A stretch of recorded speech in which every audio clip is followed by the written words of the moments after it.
네, 감사합니다. 오늘 오후에는 우리 김진영 선교사님께서 우리 은혜 둥지 아이들과 우리 나라에 방문하게 된 모든 일련의 과정들과 또 하나님께서 그 순간순간 시간마다 베풀어 주셨던 기적적인 은혜들을 간증하게 될 거예요. 그래서 오늘 오후에도 사모하는 마음으로 함께 해주시면 좋겠습니다. 저도 하고 싶은 말이 많지만 우리 선교사님이 다 준비하신 부분들이 다 있기 때문에 저도 기대하는 마음으로 오후 시간이 기다려집니다. 저는 개인적으로 욕심은 사실 이 아이들을 이제 미쁜 선교에서 일체의 비용을 다 지원을 해주셔서 이렇게 한국으로 오게 되었는데, 한국으로 오게 된 이 시간들을 통해서 우리 선교사님과 또 인도네시아 은혜의 둥지 아이들 또 그 모든 사역 가운데 새로운 영적 기름 부으심과 돌파가 일어나기를 주님의 이름으로 축복합니다. 그리고 뿐만 아니라 우리 교회가 우리 안에만 고인물이 되는 것이 아니라 우리의 인생이 하나님 앞에 쓰임받는 인생으로, 그래서 이 지역과 또 이 땅에 있는 모든 구원받아야 될, 예수님을 알아야 될 모든 사람들 뿐만 아니라 더 넘어서 담장을 넘는 축복을 받기를 축복합니다. 그래서 우리의 삶의 영역을 넘어서는 축복, 그래서 사람을 살리고 열방을 섬기고 특별히 선교사님들과 하나님의 사람들을 살리고 세우는 데 쓰임받는 저와 여러분의 인생 되기를 주님의 이름으로 축복합니다. 하나님께서 그 은혜를 우리 사모하는 마음으로 주님을 바라보고 달려가는 인생들에게 허락해 주실 줄로 믿습니다. 할렐루야. 네, 할 말 많아? 응? 할 말이 많아? 할 말 없어? 옆에 있는 분하고 다시 한번 인사하겠습니다. 사랑합니다. 축복합니다. 잘 오셨습니다. 네, 오늘은 맥주 감사주일입니다. 맥주 감사주일은 한 해의 절반을 돌아보면서 지금까지 베풀어 주셨던 하나님의 은혜를 감사하는 절기입니다. 벌써 맥주 감사절이 됐다는 것은 1년이 절반 지나갔다, 그런 의미가 됩니다. 그리고 반밖에 안 남았다, 그런 의미가 되죠. 그만큼 또 한 살 먹는구나, 그렇게 생각할 수 있습니다. 그러나 이 맥주 감사절은 그것보다 더 깊은 영적인 의미가 있어요. 맥주 감사주일은 첫 열매를 하나님 앞에 드리는 절기죠. 그 말은 이스라엘 백성들은 이 시기가 되면 보리를 추수합니다. 그래서 처음 추수하는 거예요. 첫 추수. 그럼 처음 추수가 얼마나 기쁩니까? 첫 직장, 첫 월급, 첫 만남. 처음이라고 하는 것이 들어가면 다 설레고 또 기쁘고 또 감격이 있죠. 맥주 감사주일은 그 첫 수확에 대한 첫 열매를 드리는 주일이기 때문에 영적으로 굉장히 깊은 의미가 있습니다. 첫 번째는 그거예요. 하나님이 나에게 지금까지 베풀어 주셨던 그 은혜에 대한 열매, 그 열매를 수확하고 추수하고 그것을 점검하는 그런 영적인 의미가 있습니다. 그러니까 얼마나 감사한 날입니까? 돌아보면 내 힘으로 된 게 하나도 없습니다. 내 능력으로 된 게 하나도 없습니다. 내 지혜로 된 것이 하나도 없습니다. 내가 잘해서 된 게 하나도 없죠. 돌이켜보면 전부 하나님 은혜였어요. 저도 목회를 하면서 돌아보면 정말 제 힘으로 된 게 하나도 없는 것 같아요. 제가 가진 능력으로, 제가 가진 지혜로, 제가 가진 힘으로는 아무것도 이룰 수 없었던 것 같아요. 모든 것이 하나님의 은혜고 하나님의 긍휼이고 하나님의 자비예요. 오늘 그것이 깨달아지는 저와 여러분 되시기를 축복합니다. 그게 깨달아지는 것이 신앙의 회복의 첫걸음이죠. 네. 친구들이 퇴장하고 있습니다. 네. 그래서 주신 것에 대한 감사, 하나님께서 내 인생에 주신 것에 대한 감격, 그게 추수하는 이 맥주절의 첫 번째 의미라고 볼 수 있습니다. 근데 여기서 끝나는 게 아니에요. 맥주 감사주일은 단순히 주신 것에 대한 감사가 아니라 하나님께서 주신 것에 대한 반응이 있다는 거죠. 그게 뭡니까? 첫 열매를 하나님께 드리는 것입니다. 이것은 하나님께서 명령하신, 이스라엘 백성들에게 명령하신 명령입니다. 첫 열매를 드리는 절기네요. 첫 열매를 하나님 앞에 드리는 절기. 그러니까 단순히 주심에 대한 감사가 아니라 내가 하나님 앞에 드림에 대한 헌신으로 나아가는 절기가 바로 맥주 감사주일이라고 하는 것입니다. 드림에 대한 헌신이 있다는 거예요. 첫 열매, 첫 열매라고 하는 뜻은 뭐냐면 처음 열매가 있다는 것은 그 다음 열매가 있다는 뜻입니다. 처음 수확했다는 것은 그 다음에 수확할 것이 분명히 있다는 뜻이에요. 그래서 이것은 영적으로 우리가 하나님께서 이 맥주 감사주일을 통해서 우리가 오늘 어떤 영적 결단을 하고 하나님 앞에 어떤 뜻을 정해야 하는지를 우리에게 말씀하고 있다고 저는 믿습니다. 성경에 보면 이 처음 열매에 대한, 첫 열매에 대한 아주 강력한 영적 메시지가 있어요. 그게 어디냐면 고린도전서에 나오는 겁니다. 고린도전서에 보면 첫 열매 되신 분이 있어요. 그분이 누굽니까? 바로 예수 그리스도이십니다. 예수 그리스도께서 부활의 첫 열매가 되셨다, 그렇게 말씀하고 있습니다. 그러니까 부활의 첫 열매가 되신 예수님, 그 말은 무슨 말입니까? 처음 열매 되신 예수님, 그 다음 열매가 있다는 거예요. 그 다음 열매가 누굽니까? 바로 저와 여러분들입니다. 저와 여러분이 부활의 그 다음 열매가 되는 줄로 믿습니다. 여러분, 그게 우리의 소망이에요. 예수님이 부활하셨고 예수님이 승천하셨고 그러고 끝이다, 그러면 복음은 우리에게 아무런 의미가 없을 수 있습니다. 그러나 복음은 뭡니까? 예수님께서 부활의 첫 열매가 되셨고 그 다음 열매가 있다는 거죠. 그게 바로 우리라는 거예요. 여러분, 우리는 예수님께서 부활하셨듯이 우리는 부활의 몸을 입고 주님 앞에 가게 되는 줄로 믿습니다. 그래서 이 땅이 끝이 아닌 거예요. 이 땅이 절대 끝이 아닙니다. 그래서 예수님께서 부활의 첫 열매가 되셨다는 것은 부활의 첫 열매를 통해서 예수님께서 그 다음 이 맥주절의 의미를 연결해 보면, 맥주절은 신약에 나온 어떤 절기인지 아시죠? 맥주절은 신약의 어떤 절기입니까? 오순절입니다. 오순절은 어떤 일이 일어났습니까?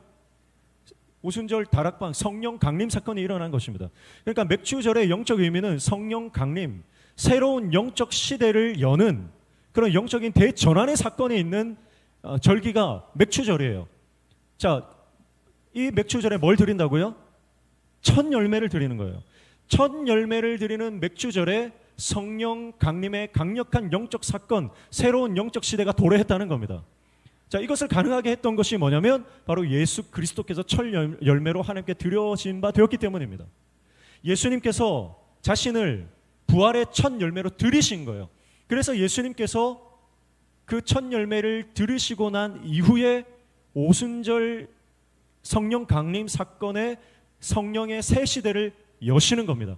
그러니까 여러분, 우리가 단순히 하나님 앞에 맥주절을 지키는 것은 단순히 주셔서 감사합니다, 거기서 끝나는 것이 아니라 우리가 영적으로 하나님 앞에 첫 열매라는 것은 하나님, 내 인생에 하나님께서 이 첫 열매를 주셨는데 이후의 모든 삶도 하나님께서 책임주실 것을 믿습니다. 오늘 특송했던 예수로 사는 인생 그 가사처럼 하나님께서 책임져 주실 것에 대한 믿음과 확신과 신뢰예요. 그래서 그 믿음으로 첫 열매를 드리는 것은 내 전부를 드리는 것과 같습니다.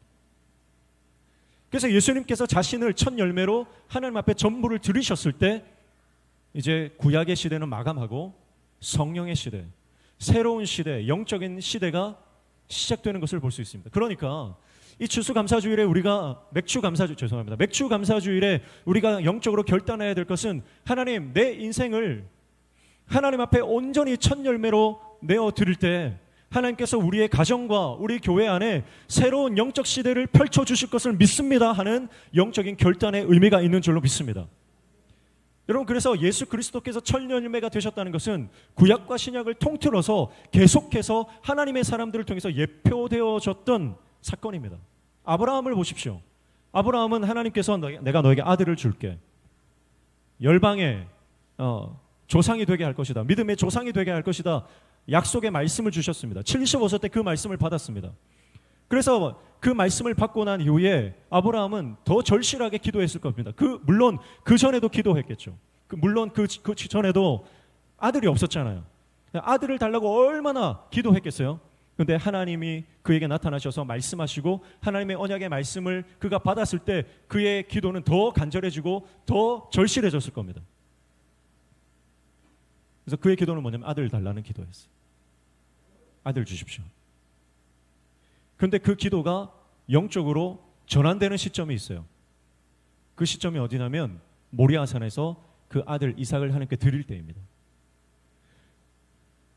그러니까 아브라함의 인생은 아들을 달라고 하는 인생에서 이제는 아들을 하나님 앞에 드리겠습니다. 하나님께 드리는 인생으로 그의 인생이 완전히 역전됩니다. 그래서 하나님께서 그 사건을 통해서 아브라함에게 이제 내가 알았다.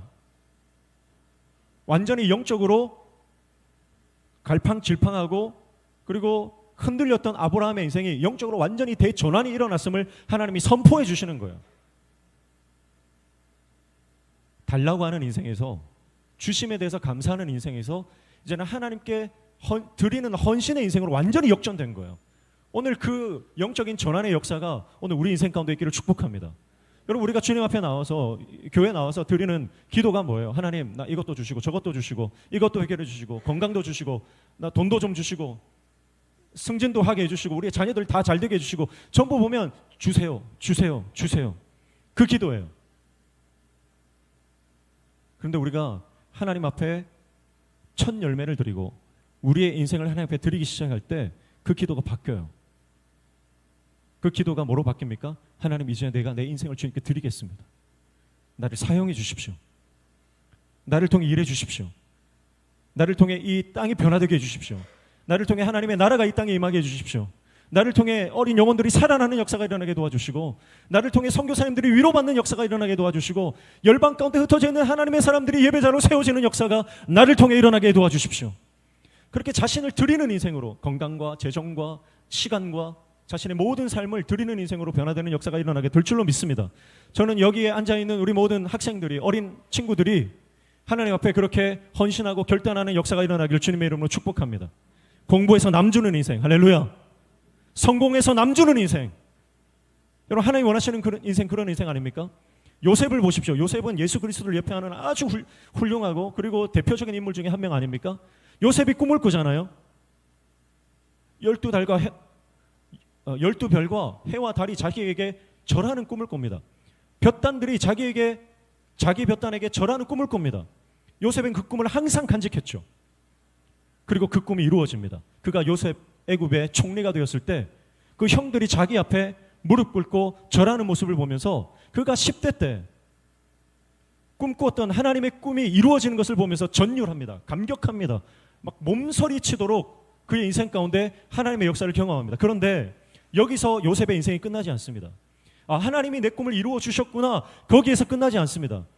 여러분, 요셉에게 주셨던 하나님의 꿈은 단지 요셉이 형들보다 높아지고 복받는 것으로 끝나는 것이 아니라 요셉이 꿨던 꿈은 자신의 인생을 통해서 예수 그리스도가 이 땅의 모든 열방, 먼저는 이스라엘 12지파의 왕이 되시고 그리고 그 이후에는 모든 열방의 왕이 되어주시는 그 놀라운 영적 비전으로서 주신 꿈이라는 것을 요셉이 이후에 깨닫게 되었다고 저는 믿습니다.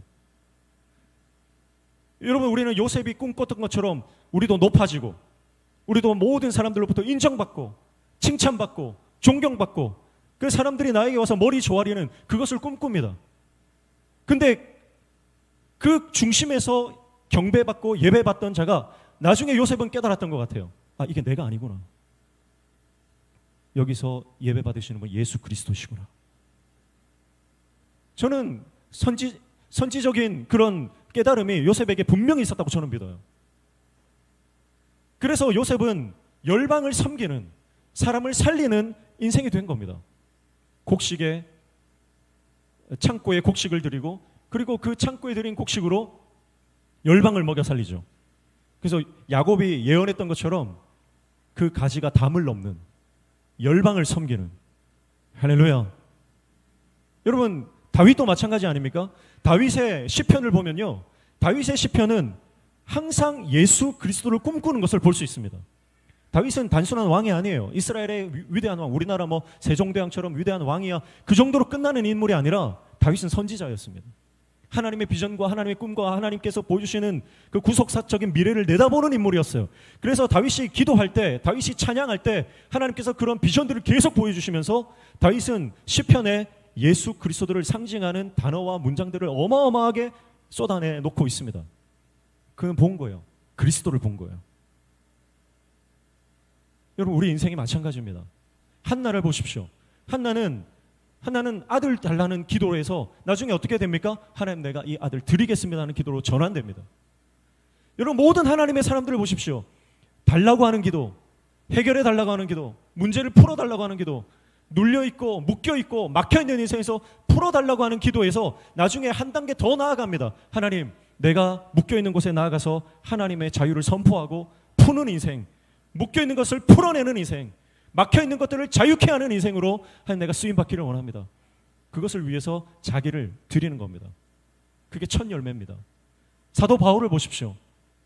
사도 바울은 디모데후서의 말씀에 보면 자기 자신을 뭐라고 표현하냐면 나는 전제로 부어졌다 그렇게 표현합니다.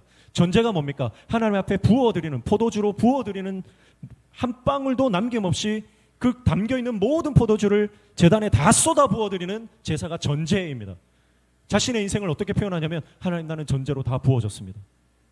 자신의 시간도, 자신의 열정도, 자신의 건강도, 자신의 재정도, 자신이 갖고 있던 지식과 학위와 신분과 모든 것을 하나님, 나는 아낌없이 주님을 위해서 예수 그리스도의 십자가 복음을 위해서 다 부어드렸습니다.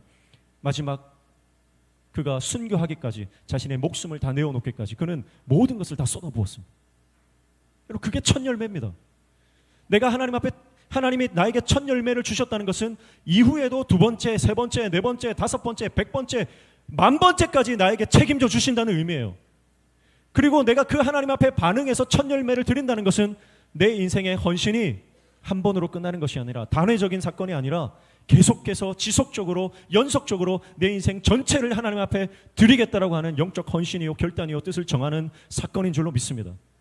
저는 이 영적 결단이 오늘 이 시간에 여기에 모여있는 온 우리 믿음의 권속들 안에, 우리 심령 안에 일어나기를 축복합니다. 할렐루야. 그래서 유치부 아이들과 우리 아동부 아이들과 우리 청소년부 아이들과 우리 청년들이, 우리 모든 장년들이 젖먹이 태아부터 시작해서 노년에 이르기까지, 여러분, 우리가 살 날이, 지금까지 살아온 날이 얼마든지, 여러분, 우리가 살 날은 아무도 모르잖아요. 내가 앞으로 살아갈 날이 얼마나 남았든지 거기에 상관없이 하나님, 내가 남은 모든 인생을 하나님 앞에 전제로 부어드리겠습니다. 달라고 하는 인생에서 하나님, 내가 이제 드리겠다고 하는 헌신의 인생으로 내가 변화되고 내가 회복되고 그렇게 하나님 앞에 쓰임받기를 원합니다. 여러분, 그 영적 대전환의 역사가 내가 하나님 앞에 첫 열매를, 내 인생의 첫 열매를, 그리고 그 이후의 모든 삶을 하나님 앞에 드리기 시작할 때, 여러분, 우리 인생에, 우리 가정에, 우리 교회 공동체 안에 영적인 대전환의 사건이 일어나게 될 줄로 믿습니다. 그 시대를, 새 시대를 주님이 여신 거예요. 그리고 주님이 여신 새 시대를 이어받아 우리가 더 깊은 영적인 새로운 차원의 역사를 이루기를 주님이 우리를 삶을 통해 원하고 계신 줄로 믿습니다. 꿈을 꾸십시오. 하나님 안에서 꿈을 꾸십시오. 하나님 안에서 비전을 품으십시오. 하나님의 꿈이, 예수 그리스도의 꿈이 저와 여러분의 꿈이 되는 역사가 일어나기를 주님의 이름으로 축복합니다. 그래서 그 어마어마한 하나님의 계획과 비전과 하나님의 섭리와 하나님의 꿈이 나에게 이어졌다는 이 어마어마한 사건, 다른 사람이 아니라 그 놀라운 은혜를 나에게 주셨다는 이 놀라운 역사, 그래서 정말 몸서리치도록 감사하며 감격하며, 여러분, 우리의 인생을 하나님께 드릴 때, 여러분, 하나님께서는 우리의 삶에 지금까지 경험해보지 못했던 새로운 역사, 새로운 차원의 하나님의 역사를 우리의 인생 가운데 펼쳐나가실 줄로 믿습니다. 그래서 주님은 새 일을 행하십니다. 저는 축복합니다. 우리 모든 성도들이 새로운 차원의 영적 예배의 시대를 여시기를 축복합니다. 지금까지 드렸던 예배와 차원이 다른 예배, 할렐루야. 새로운 차원의 기도의 지평을 여시기를 주님의 이름으로 축복합니다. 기도의 영적 대전환이 일어나는 거예요. 새로운 차원의 선교적 사명의 문이 열리기를 주님의 이름으로 축복합니다. 단순히 한 번, 1년에 한 번 단기 선교 왔다 갔다 하는 그 정도 수준이 아니라 우리의 인생 자체가 선교적 삶이 되어지는 역사. 할렐루야. 세계 열방에 흩어지는 모든 선교사님들과 선교지에 있는 모든 하나님의 백성들이 한국에 있는 명신교회 한번 가보고 싶다. 할렐루야. 표정을 보니까 불가능하다 생각을 하시는 것 같습니다. 가능한 줄로 믿습니다. 아멘 하신 분들은 하나님 복 주실 줄로 믿습니다. 지금 말고요. 좀 전에 아멘 하신 분들. 여러분, 하나님은 하나님의 사람을 통해 하나님의 역사를 이루십니다. 할렐루야. 그래서 여러분 꿈을 꾸는 거예요. 하나님, 명신교회가 선교사님들이 한 번, 1년에 한 번 꼭 와보고 싶은 교회로 하나님 우리를 사용해 주십시오. 부산에 그런 교회 하나 있잖아요. 가덕교회. 전 세계의 선교사님들이 지금 소문을 못 들은 분은 있지만 소문을 들으신 분들은 한국에 있는 부산에 있는 가덕교회 한번 가보고 싶다. 소민사님 혹시 아세요? 가덕교회 아신대요. 여러분 우리 명신교회가 그런 교회 되는 하나님의 축복이 임할 줄로 믿습니다. 그러려면 여러분이 복을 받아야 되거든요. 선교사님들을 섬기고 교회를 섬기는 교회가 되려면 사실은 물질의 축복을 받아야 돼요. 재정의 복을 받아버려야 돼요. 그러니까 내가 하나님의 사람을 섬기고 주의 종을 섬기고 선교사님들을 섬기고 열방에 있는 교회들을 섬긴다. 이 말은 뭐냐면 그 꿈을 꾸는 자에게 하나님이 재정의 복과 건강의 복과 시간의 복과 허락해 주시는 줄로 믿습니다. 아멘에 왜 이렇게 약해요? 하나님 복을 주신다니까요. 그러니까 하나님께서 아무에게나 주시는 게 아니라 하나님께서 주셨을 때 그 복을 어떻게 쓸 줄 아는 사람, 어떻게 쓸지 꿈꾸고 계획한 사람, 그러니까 그릇이 준비된 사람에게 하나님 부어주신다니까요. 여러분 믿음의 지경을 넓히시기를 축복합니다. 그러니까 주님이 나에게 복을 주시고 재정을 주시고 건강을 주셨는데 나를 위해서만 계속 가둬두고 그러니까 적금만 붓고 보험만 들고 그런 분들이 있죠. 노후 대책 중요합니다. 노후 대책 하지 말라는 말이 아니에요. 여러분 그런데 노후 대책보다 더 중요한 게 뭐라고 말씀드렸습니까? 사후 대책이에요. 할렐루야. 사후 대책이 더 중요한 겁니다. 주님 앞에 갔을 때 뭐라고 할 겁니까? 내가 너에게 돈 줬잖아. 너 그걸로 뭐 했어? 한 달란트가 얼마인 줄 아세요, 여러분? 몇 천억이라고요. 내가 너에게 몇 억을 줬는데 너 그 돈으로 뭐 했니? 주의 종에게 짜장면 한 그릇 사줬니? 선교사님께 밥 한 그릇 대접했니? 오늘 같이 예배하는 이런 우리 아이들 얼마나 귀해요. 멍 때리고 있지만 얼마나 귀해요. 아이들에게 짜장면 한 그릇 사줬니? 주님이 천국 가서 다 물어보실 거예요. 내가 너에게 건강 줬는데, 내가 너에게 시간 줬는데, 내가 너에게 지식도 주고 지혜도 주고 학위도 주고 내가 너에게 다 줬는데 넌 그걸로 뭐 했니? 여러분 그게 사후 대책이에요. 그 사후 대책을 하려면 여러분 믿음의 그릇이 커져야 되는 줄로 믿습니다. 믿음의 그릇이 커져야 돼요. 그래서 여러분 커지면 퍼줄 수 있어요. 내 그릇이 작으면 퍼줄 수 없습니다. 믿음의 그릇이 커지기를 주님의 이름으로 축복합니다. 그래서 퍼주는 인생. 왜 퍼줄 수 있냐면 퍼주면 퍼줄수록 주님이 더 채워주시기 때문에. 할렐루야. 여러분 그게 영적 원리예요. 퍼주면 퍼줄수록 하나님 더 채워주십니다. 때로는 우리가 광야의 길을 걷고 힘든 이 사막 같은 인생을 산다 할지라도요, 거기에서 내가 할 수 있는 섬김을 섬기는 거예요. 그럴 때 하나님께서 영적인 새로운 놀라운 돌파를 허락해 주실 줄로 믿습니다. 그래서 말씀을 정리합니다. 여러분 하나님은 우리 인생에 새 일을 행하십니다. 그런데 누구를 통해서 새 일을 행하시냐면 내 기존의 가치관과 내 경험과 내 지식과 내 지혜와 내 고집을 꺾고 하나님의 새 일에 내 인생을 코드를 맞추는 사람을 통해서 하나님 새 일을 행하십니다. 광야의 길을 내시고 사망의 강을 내시는데 여러분 그 일에 저와 여러분을 오늘 초대하고 계신 줄로 믿습니다. 그래서 우리가 결단해야 될 것이 있습니다. 새로운 일을 이루시는 하나님의 역사를 보기 위해 우리가 감당해야 하는, 결단해야 하는 몇 가지 요소가 있어요. 이것만 말씀드리고 말씀 마무리합니다. 첫 번째는 내 인생의 가치관을 깨부수어라. 여러분 우리가 새 일을 행하기 위해서는 반드시 고통이 수반된다는 것을 기억하셔야 됩니다. 고통을 감수해야 됩니다. 제가 최근에 대신방 진행하면서 어떤 구역 대신방을 갔다가 급하게 아는 분이 장례가 터져가지고 밤에 늦게 장례식을 갔어요. 장례식을 갔는데 그 상주가 아는 집사님이 그런 말씀을 하시더라고요. 최근에 자기가 운동을 시작했대요. 안 하던 걸 하니까 죽겠다는 거예요. 근데 운동을 꼭 해야 되겠다는 거예요. 그래서 시작을 했는데 안 하던 거 하니까 죽겠다. 그런 말씀을 하시더라고요. 근데 최근에 우리 교회 한 집사님이 그런 말씀을 또 하시더라고요. 제가 운동하라 그랬거든요. 그러니까 운동을 평소에 안 하시다가 담임 목사가 운동하라니까 순종하고 운동을 하시더라고요. 그래서 이번 주에 어땠냐? 계속 했다는 거예요. 근데 죽겠다는 거예요. 안 하던 거 하니까 죽겠다는 거예요. 근데 저는 그 연속적으로 그 두 분의 말씀을 들으면서 제 안에 어마어마한 이 임팩트가 있었어요. 아, 그렇구나. 하나님이 새 일을 행하시는데 하나님의 새 일에 우리가 동참하려면, 안 하던 일을 하려면 영적으로 우리가 고통스럽구나. 그런데 여러분, 그 고통을 우리가 감당해야 한다는 거예요. 그 고통이, 첫 번째 고통이 뭐냐면 내 가치관을 깨부수는 고통이에요. 고통스럽습니다. 너무너무 고통스러워요. 내가 지금까지 이렇게 살아왔는데 다르게 살려고 하는 거 얼마나 힘듭니까? 피곤하면, 좀 마음이 울적하면 담배 피웠어요. 담배 한 대 시원하게 빨고 나면 뭔가 좀 이렇게 안정이 찾아오는 것 같아요. 그런데 그걸 깨라는 거예요. 기존의 습관과 기존의 가치관을 깨라는 거예요. 하나님의 새 일을 보기 위해서. 그럼 어떻게 해야 됩니까? 담배 피는 그 자리로 가는 것이 아니라 은혜의 자리, 말씀의 자리에 하나님께서 나에게 음성을 들려주시는 그 자리로 가는 거예요. 기도의 자리로 가는 거예요. 쉬운 일 아닙니다. 고통스럽습니다. 죽을 것 같을 거예요. 그러나 그 자리로 가시기를 축복합니다.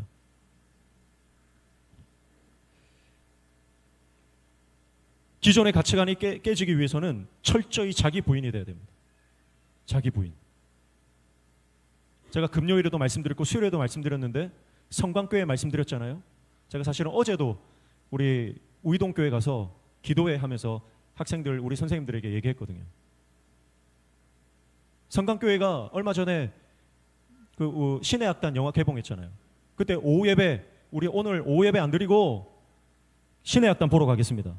온 교인들이 다 갔어요. 근데 몇몇 분들이 입이 툭 튀어나왔어요. 왜 예배 안 드리고 영화 보러 가냐고. 예배 드리고 교회를 왔는데 교회 천정이 다 무너져 있었어요. 입이 쏙 들어갔습니다. 아, 하나님께서 우리를 보호하시려고 그랬구나. 근데 여러분, 성광교회는 그래서 목사님이 부임하자마자, 제가 부임하고 1년 뒤에 부임하셨거든요. 교회가 낙후가 되고 교회는 큰데 바꾸고 싶은 게 너무 많은 거예요. 본당도 리모델링 하고 싶고. 근데 돈이 많이 들잖아요. 근데 목사님이 계속 리모델링 하자, 바꾸자, 이거 너무 낡았다, 좀 세련되게 바꾸자, 예배하는 게 최적화로 바꾸자 얘기를 해도 안 되는 거예요. 하나님이 천정을 내려버리셨어요. 그리고 그 천정 내리시려고 신의 악단 개봉시키시고 신의 악단 보러 가게 하신 거예요. 저는 그렇게 믿어요. 여러분은 믿거나 말거나. 그리고 제가 지난주에 성강교회 갔다 왔는데 너무 깨끗하게 깔끔하게 1억 정도 들었다 하더라고요. 그래서 천정을 다 걷어냈어요. 모든 예배실 보니까 천정을 다 걷어냈어요. 또 무너질까 봐. 굉장히 오래됐더라고요. 다 걷어내고 오픈 콘크리트죠. 예, 오픈되어 있는 그런 구조로, 카페 가면 돼 있잖아요. 그런 식으로 다 해서 굉장히 세련되게 바꿔놨더라고요.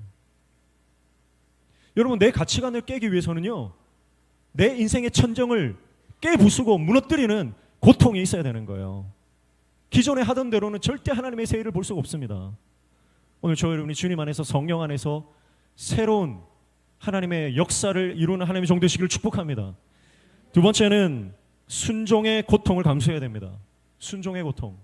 순종은 고통스러운 거예요. 왜냐하면 내 뜻대로 가는 게 편하니까요. 내 계획대로 가는 게 편하니까요.